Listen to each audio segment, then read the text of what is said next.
valami, az Viktor.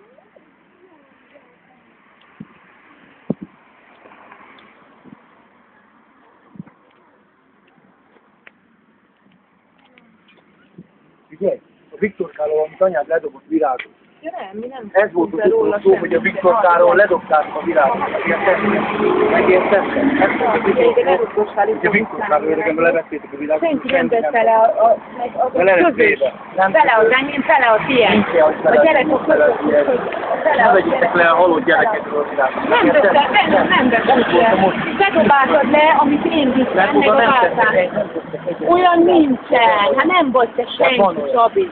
Az égvilágon nem vagy senki. Én fele a gyerek a tiéd, fele az enyém. A felesír az enyém, a felesír a tiéd. Kimegyek, leszedem felét, mert felesír az enyém, felesír a tiéd. De, Csabi.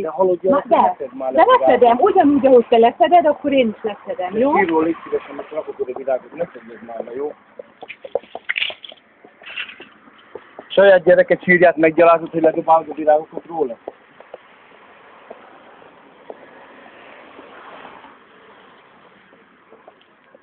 Ezért anyáddal az anyasséget most le. Lerúghatod, de akkor ott több ember van, aki rossz. Nem érdekel. Nyújt, és leszedem, holnap fogok kimenni azokat a csiricsári darabokat, meg a cigány ovakat, onnan tudod azokat onnan ovakat. Nem rúghatod, most ez rendben van.